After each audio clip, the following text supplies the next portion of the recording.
This channel is so much fun because we really get to cover everything. We'll sometimes spend 5+ minutes covering a single play from a single game, breaking down what all 11 or what all 22 players are doing on the field, frame by frame, to try and make sense of why a play did or didn't work. Sometimes we'll take a bird's eye view and look at an entire team and trying to cover and predict an entire season. And today, we're stepping back even further. We're looking at an entire career and legacy of two specific players, and this is not trying to overreact to a couple of games.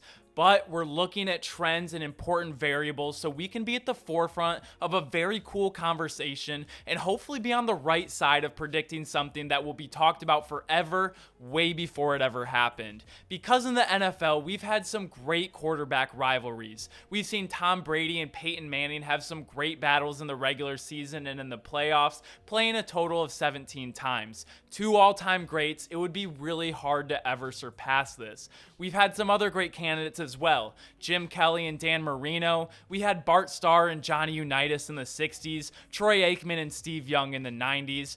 But we might be on the precipice of the next one, and it has the chance to supersede all of the previous mentioned ones to be the best and most exciting one yet.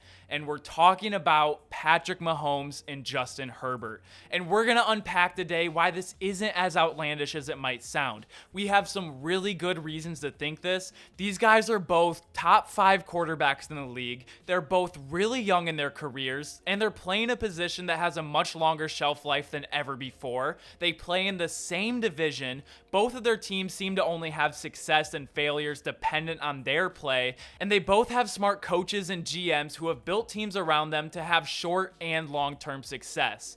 But with all of that, there's obviously a lot to talk about, so let's get into it. And let's start going over these points in order. And maybe you're someone who doesn't have either of these guys in your top 5 list, but I think it's pretty universal no matter how traditional you think the position should be played.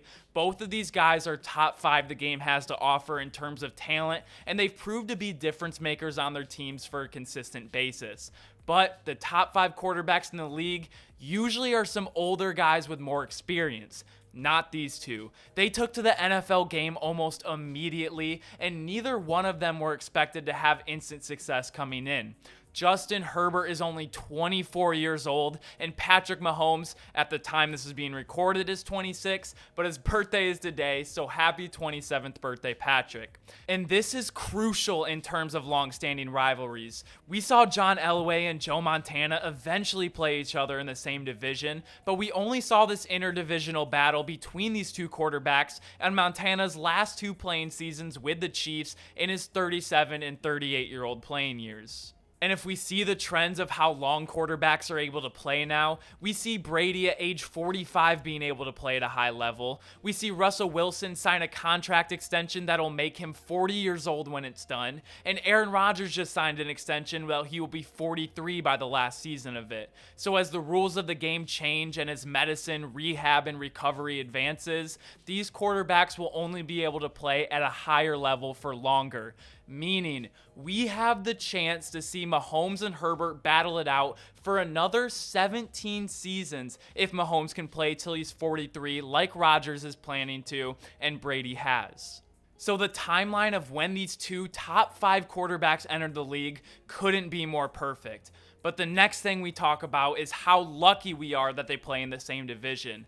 And I think we'd be having a very similar conversation with Josh Allen and Patrick Mahomes, or Josh Allen and Justin Herbert if he was in the AFC West. But we are now guaranteed to see these two battle it out twice a year, and probably more often from this year moving forward, 3 times a year. The Chargers have already played the Chiefs 5 times so far in this era, and using our simple math, if Mahomes plays till he's 43, even if they only meet in the playoff 2 times in the next 17 years, they will have played each other north of 40 total times, which is over double the amount of times Brady and Manning played, and significantly more than the other rivalry in Tom Brady and Eli Manning, who only played 5 times in their career. And so not only are they in the same conference and are going to be direct barriers to each other for accumulating Super Bowl appearances and potential Super Bowl wins like Brady and Manning did, but they are going to play each other in key games year in and year out, potentially blocking each other from winning the division and maybe even a playoff berth altogether.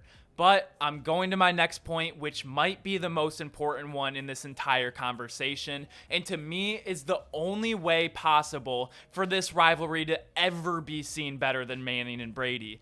And that is because every time so far, and it appears that it's going to be this way for the foreseeable future, when the Chargers play the Chiefs, it really feels like Mahomes versus Herbert. And what I mean by that is it didn't always feel that way with Brady and Manning. Oftentimes it felt like the Colts offense versus the Patriots defense. Tom Brady's the GOAT, but there are some undeniable facts, like that Brady has had more top 10 defenses since he's turned 40 than Peyton did in his entire playing career.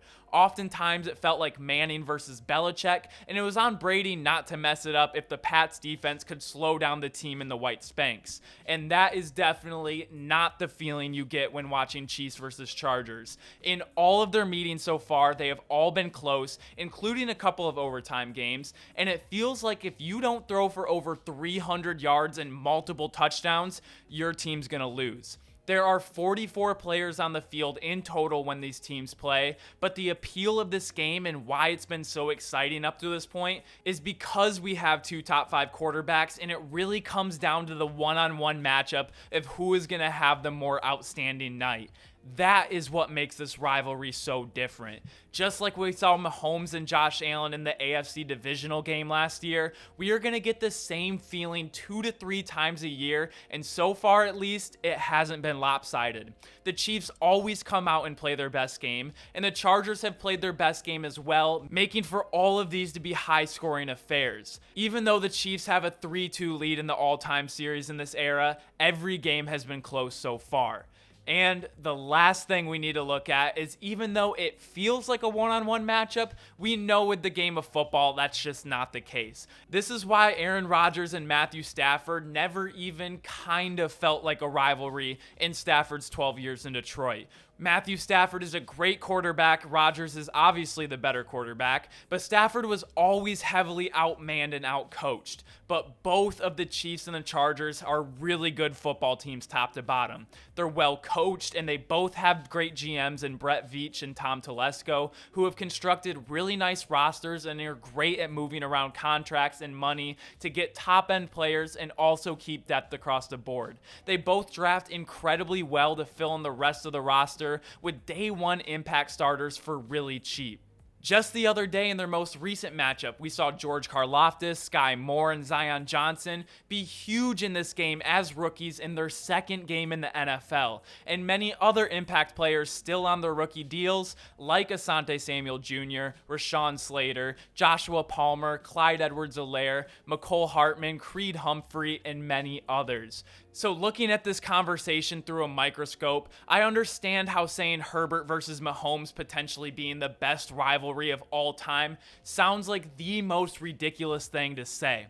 But walking things way back and seeing how things have gone and how things are set up for the future, and knowing that we have two top 5 quarterbacks in the league that are both very young in their careers, the new rules making it possible for their position to stay healthy and play for much longer than ever before, them playing in the same division, which makes it possible for them to play each other north of 40 times in their career, how every matchup genuinely feels like a one-on-one matchup, and how they've all been close so far, and the fact that they have great coaching and GMs who have set them up for success year in and year out. These are the reasons why it feels like there's a chance we're staring down the barrel of potentially the greatest quarterback rivalry in NFL history. And if we're right in this, we really need to appreciate every matchup they play like we have been so far. Because I wish I could go back and rewatch Brady and Manning's first couple of matchups against each other, knowing what I know now. And this has been a really strange topic for me to cover because I'll be honest, it sounds incredibly clickbaity and it strays away from my normal film breakdowns, but I genuinely believe if the stars align like they have been, we are in the early stages of witnessing something amazing.